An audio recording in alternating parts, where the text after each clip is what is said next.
નમસ્કાર દર્શક મિત્રો, દૂરદર્શન સમાચારમાં હું માનુશ્રી પટેલ આપનું સ્વાગત કરું છું।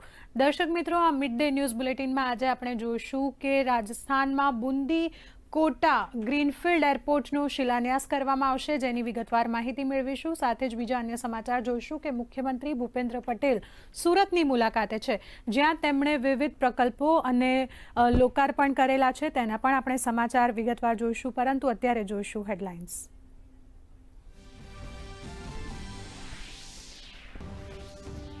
कोटा बूंदी ग्रीनफिल्ड एरपोर्टનો આજે શિલાન્યાસ। પ્રધાનમંત્રી નરેન્દ્ર મોદી સમારંભને કરશે સંબોધન। લોકસભાના અધ્યક્ષ ઓમ બિરલા અને કેન્દ્રીય ઉડ્ડયન મંત્રી રામમોહન નાયડુ રહેશે ઉપસ્થિત।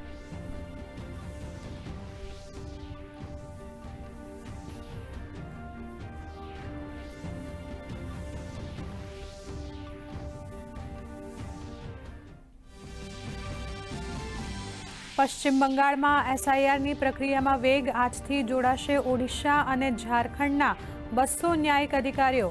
ન્યાયિક નિર્ણય પ્રક્રિયા વિશે 2 દિવસના પ્રશિક્ષણ કાર્યક્રમ બાદ સોમવારથી સંભાળશે કામકાજ।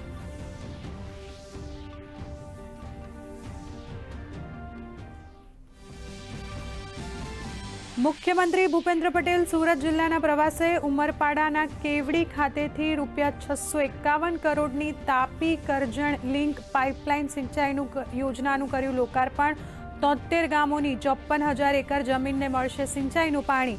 સાથે જ ₹210 કરોડના ખર્ચે 50 ગામોને આવરી લેતી કનેક્ટિવિટીનું પણ કર્યું ભૂમિપૂજન। ઉમરેઠના ભાજપના ધારાસભ્ય ગોવિંદભાઈ પરમારનું નિધન। આણંદની ખાનગી હોસ્પિટલમાં સારવાર દરમિયાન થયું નિધન। પ્રધાનમંત્રી નરેન્દ્ર મોદી અને ગૃહમંત્રી અમિત શાહે વ્યક્ત કર્યો શોક સંવેદના।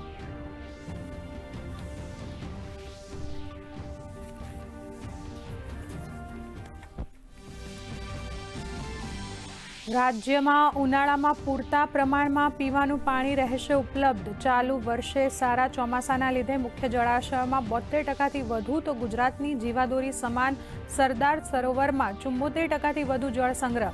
ગત વર્ષ કરતાં આ વર્ષે રાજ્યમાં પાણીનો 4.15%થી વધુ જથ્થો ઉપલબ્ધ।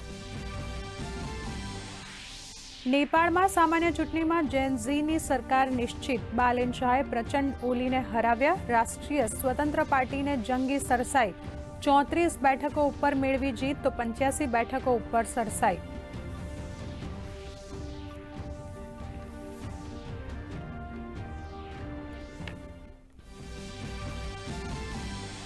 ઈરાન અને ઇઝરાયલ અમેરિકા વચ્ચે સંઘર્ષ યથાવત। ઇઝરાયલે આજે ફરી કર્યા હુમલા તો અમેરિકાએ ઇઝરાયલને શસ્ત્રો વેચવાની આપી મંજૂરી। રાષ્ટ્રપતિ ડોનાલ્ડ ટ્રમ્પે ઈરાનને આપી કડક ચેતવણી। કહ્યું, સંઘર્ષનો અંત લાવવા માટે કોઈ પણ શરત વિના આત્મસમર્પણ કરે તૈયાર।